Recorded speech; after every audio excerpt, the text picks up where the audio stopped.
오늘의 말씀을 같이 읽겠습니다. 누가복음 24장 36절부터 43절 말씀입니다. 그들이 이런 이야기를 하고 있을 때에 예수께서 몸소 그들 가운데 들어서서 말씀하셨다. 너희에게 평화가 있어라. 그들은 놀라고 무서움에 사로잡혀서 유령을 보고 있는 줄로 생각하였다. 예수께서는 그들에게 말씀하셨다. 어찌하여 너희는 당황하느냐? 어찌하여 마음에 의심을 품느냐? 내 손과 내 발을 보아라. 바로 나다. 나를 만져보아라. 유령은 살과 뼈가 없지만 너희가 보다시피 나는 살과 뼈가 있다. 이렇게 말씀하시고서 그는 손과 발을 그들에게 보이셨다. 그들은 너무 기뻐서 아직도 믿지 못하고 놀라워하고 있는데 예수께서 그들에게 말씀하셨다. 여기에 먹을 것이 좀 있느냐? 그래서 그들이 예수께 구운 물고기 한 토막을 드렸다. 예수께서 받아서 그들 앞에서 잡수셨다. 아멘. 예수님의 부활은 역사적 사건입니다. 예수님이 부활하신 그날 제자들이 모여 부활하신 주님을 만난 일을 서로 나눕니다. 모인 제자들은 11제자와 여인들을 포함한 다른 제자들과 엠마오에서 돌아온 두 제자입니다. 그때 예수님이 친히 그들 가운데 나타나십니다. 누가 문을 열어준 것도 아닌데 예수님이 갑작스럽게 그들 가운데 나타나시니까 제자들은 놀라고 무서움에 들었습니다. 두려워하는 제자들을 향하여 예수님은 너희에게 평화가 있어라 하고 말씀합니다. 평화가 있어라 라고 하는 이 인사, 즉 샬롬이라고 하는 이 인사는 당시 유대인들이 통상적으로 늘 사용하는 인사말입니다. 하지만 예수님은 이런 통상적인 인사를 그 단어가 가지고 있는 본래적인 의미를 확실하게 드러내어 사용하십니다. 예수님께서 사망을 이기시고 부활하셔서 죄인들에게 구원을 주시는 그 진정한 목적이 무엇이냐? 바로 하나님의 평화라는 것입니다. 여기서 평화란 단순히 삶의 문제와 골칫거리가 사라진 그런 평화, 그런 수준이 아니고요. 이 세상에 불황도 없고 질병도 없고 죽음도 없고 전쟁도 없는 그런 수준의 평화가 아니고요. 하나님과의 평화를 말합니다. 하나님과의 평화가 가장 본질적인 평화입니다. 인류가 죄로 인해서 하나님으로부터 쫓겨났는데 그 쫓겨나면서 이제 하나님께로 되돌아가는 것, 그것이 예수님께서 인류에게 주시는 구원의 평화이라는 것이죠. 예수님께서 비유하신 예에서 찾아보자면 작은 아들이 아버지의 집을 떠나죠. 자기가 왕이 되어 아버지의 간섭이나 다스림을 벗어나서 자기 마음대로 살기 위해 아버지의 품을 떠났습니다. 그것이 인간이 죄를 지어 하나님을 떠난 것을 상징합니다.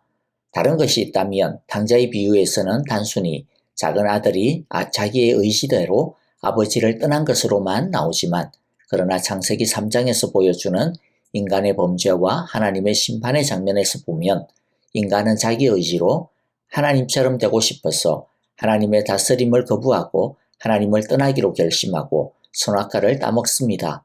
하나님을 버린 것입니다. 그런데 인간이 자기 스스로 하나님을 버리기로 결심한 그것은 하나님이 인간을 쫓아내게 만드는 것이 됩니다. 그것으로 인해 인간이 하나님을 떠났다가 자기 마음대로 나중에 자기 하고 싶은 대로 또다시 하나님께로 돌아올 수 있게 되고 그런 것이 아닙니다. 죄로 인해 인간은 하나님을 떠난 것일 뿐만 아니라 죄로 인해 인간은 하나님으로부터 쫓겨나게 된 것입니다. 그래서 인간은 이제 하나님 없이 살아가게 되었습니다. 하나님의 사랑과 지혜와 기쁨과 능력 없이 순전히 인간이 가진 사랑과 지혜와 능력을 가지고 살아가게 되었습니다. 그것이 작은 아들이 아버지의 재산을 의지하여 살아가는 모습입니다. 그런데 그 재산은 어떻게 되죠? 금방 없어지고 맙니다. 하나님을 떠난 인간의 평화가 얼마나 일시적인지, 얼마나 금방 그 미천이 드러나는지를 보여주는 장면입니다. 인간은 원래가 티끌입니다. 하나님을 떠난 인간이 가진 사랑은 티끌의 사랑에 불과합니다. 하나님을 떠난 인간이 가진 지혜는 티끌의 지혜에 불과할 뿐입니다. 하나님을 떠난 인간이 가진 능력은 티끌의 능력입니다. 그런 인간의 실존의 모습을 성경은 죽음이라고 표현하고 있습니다. 죽음은 육체적으로 죽을 수밖에 없는 존재라고 하는 뜻을 넘어서 성경에서 말하는 죽음이란 하나님의 평화가 사라져버린 상태, 하나님의 사랑이 사라져버린 상태, 아니 더 적극적으로 표현하면 하나님의 진노 아래 있는 상태, 하나님과 원수가 되어버린 상태, 하나님으로부터 버림받은 상태가 바로 죽음인 것입니다. 이것이 죄 아래 살고 있는 우리 인간의 실존의 모습입니다. 아무리 멋진 몸매를 자랑해도, 아무리 멋진 집과 자동차를 소유하고 있어도, 아무리 멋진 학위와 지위를 가지고 있어도 하나님을 떠난 죄인은 하나님으로부터 버림받은 죄인이고, 따라서 그 모든 것은 뒷글에 불과한 것입니다. 그래서 인생에 불어오는 조그만 질병의 바람에도 금방 병들입니다. 조그만 불경기의 바람에도 우리가 가진 것들은 휘청휘청하게 되고요. 조그만 탐욕과 미움의 바람에 우리의 관계는 쉽게 변질되어지며 평화는 깨어지게 됩니다. 이 모든 문제의 원인이 무엇이라는 겁니까? 사람이 하나님을 떠났기 때문입니다. 그래서 하나님 없이 자기 힘으로만 살아가야 되는 뒷글의 존재가 되었기 때문입니다. 하나님과의 평화가 깨어졌기 때문입니다.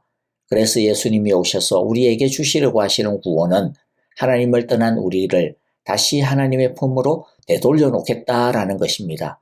그러려면 하나님으로부터 버림받은 그 심판을 되돌이켜야 됩니다. 그런데 그것은 그냥 하나님이 그래 이제 용서해 줄게 그렇게 말씀하시는 것으로는 불가능합니다. 왜냐하면 죄에 대해 하나님이 아주 오래전에 하나님의 법을 세웠기 때문입니다. 죄를 지으면 반드시 죽어야 하고 그 죄를 갚으려면 반드시 피를 흘려야 합니다. 그런데 문제가 뭡니까? 죄인은 자기 스스로의 죄값을 갚을 자격이 없는 것이 문제죠. 누군가 대신 갚아줘야 됩니다. 그런데 모든 사람이 다 죄인인데 다 똑같이 자격이 없는데 누가 다른 사람의 죄값을 갚을 수 있겠습니까? 죄 아래 태어난 사람은 아무도 그럴 자격이 없습니다. 그래서 하나님은 예수님을 사람으로 보내어 주신 것입니다. 예수님은 사람으로서 이 땅에 살면서 하나님의 모든 율법을 행동으로뿐만 아니라 그 본질과 정신까지 온전히 다 순종하셨습니다. 그래서 자신이 다른 사람의 죄를 대신 갚아줄 수 있는 자격이 있다라고 하는 것을 증명하셨습니다. 그리고 예수님은 사람들의 죄를 갚으시기 위해 인류의 죄를 짊어지시고 의로운 자로서 대신 죄를 갚는 대속의 피를 십자가에서 흘리신 것입니다. 죄인을 향한 하나님의 진노를 예수님이 다 받으시고 죽으신 것입니다. 그리고 예수님은 부활하심으로 자신이 그 모든 죄를 다 해결하셨음을 증명하신 것입니다. 부활하신 예수님은 제자들에게 자신이 회복하신 평화를 받으라고 하십니다. 나누어 주고 계십니다. 이제 죄와 사망의 권세는 다 해결되었다라는 것입니다. 그래서 누구든지 예수님의 그 구원을 자신의 것으로 믿고 예수님을 자신의 구원자로 영접하고 그 예수님에게 자신을 드리면 누구든지 예수님이 이루신 그 평화를 누릴 수 있게 된 것입니다. 그렇게 되면 단순히 죄만 해결되는 것이 아니죠. 나중에 천국에 가는 것이 다가 아닙니다. 하나님과의 평화는 예수님을 믿는 순간부터 일어나는 일이 됩니다. 그래서 하나님의 사랑은 나중에 죽어야만 누리는 것입니까? 아닙니다. 하나님의 사랑은 지금 이 세상 속에서도 누릴 수 있게 된 것입니다. 하나님의 지혜는 언제 누릴 수 있는 것입니까? 하나님과의 평화를 가진 우리들은 언제든지 하나님의 지혜를 구할 수 있고 그 지혜의 다스림을 받으며 살아갈 수 있게 된 것입니다. 하나님의 능력은 우리가 이 세상에서 허덕이고 살아갈 때 우리와 함께 하시는 능력이 된 것입니다. 예수님은 제자들에게 평화가 있으라 라고 하나님의 평화를 주셨습니다. 주님은 이 땅에서 여러 고통의 문제들과 연약함의 상황 속에서 신음하고 있는 우리들에게 지금 찾아오셔서 나의 평화를 받으라 라고 말씀하여 주고 계십니다. 사방이 꽁꽁 닫혀 있는 그 방에 예수님은 제자들을 친히 찾아오셨습니다. 우리들의 사방이 막혀 있다라고 느껴지고 있습니까? 그러나 예수님이 가실 수 없는 곳은 없습니다. 예수님은 우리가 어떤 상황에 있든 찾아와 주십니다. 평화를 가지고 찾아와 주십니다. 우리는 이미 하나님의 평화 속에 살고 있는 자들임을 기억합시다. 예수님께 이렇게 기도합시다. 주님, 우리에게 주신 평화를 더욱 풍성하게 하여 주십시오. 우리에게 주신 지혜를 더욱 선명하게 해 주십시오. 우리에게 주신 성령의 능력을 더욱 충만하게 해 주십시오. 우리에게 주신 소망을 더욱 굳세게 해 주십시오. 그럴 때 주님은 더 넘치는 샬롬을 주실 것입니다. 부활하신 예수님은 놀라서 어찌할 바를 모르고 있는 제자들에게 자신의 부활을 확실하게 알 수 있도록 그분의 손과 발을 보여주시고 만지게 하셨습니다. 그리고 구운 생선 한 토막을 드시면서 육체적으로 완전히 부활하셨음을 보여주셨습니다. 예수님이 진짜 죽음의 권세를 확실하게 이기심을 보여주신 것입니다. 그리고 예수님 안에서 우리도 죽음을 이기게 될 것이며 부활하게 될 것이라고 하는 것을 보여주신 것입니다. 그리고 부활하신 예수님은 지금도 살아계셔서 우리와 영원히 함께 하십니다. 히브리서 7장 24절 25절을 우리 읽으면서 이제 마치겠는데요. 부활하셔서 지금도 살아계시며 우리의 삶 한가운데 함께 하시는 예수님이 주시는 평화가 오늘도 풍성하시기를 간절히 기도하고 축복합니다. 히브리서 7장 24절 25절의 말씀입니다. 그러나 예수는 영원히 계시는 분이므로 제사장직을 영구히 간직하십니다. 따라서 그는 자기를 통하여 하나님께 나오는 사람들을 완전하게 구원하실 수 있습니다. 그는 늘 살아계셔서 그들을 위하여 중재의 간구를 하십니다. 아멘. 이제 찬양하며 함께 기도하겠습니다. 말씀을 붙들고 기도하기를 바라고요. 우크라이나에 하나님의 평화를 주시기를 기도합시다. 형제자매님들을 위해 기도해 주실 때 특별히 슬픔을 당한 가정을 위해 기도해 주시기를 바랍니다. 김봉래 권사님, 진봉자 집사님의 어머니께서 어제 LA에서 하나님의 품에 안기셨습니다. 슬픔을 당한 가정에 하나님의 평화와 부활의 소망이 큰 위로가 될 수 있기를 위해 기도해 주시고 앞으로의 모든 장례 일정 가운데 하나님의 은혜가 넘치시기를 기도해 주시기를 바랍니다. 아프신 성도님들, 박윤경 전도사님 그리고 박안신 장로님 확실한 치료 방법을 통해 확실한 치유를 주시기를 기도해 주시고요. 박옥자 원사님 지금 약물 치료 중이신데 뼈에 전이된 바이러스가 깨끗하게 사라질 수 있도록 깨끗한 치료를 위해 기도해 주시고 이두상 집사님을 위해 기도 바랍니다. 이제 우리 함께 찬양 드리며 기도하겠습니다.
박수 올려드립시다.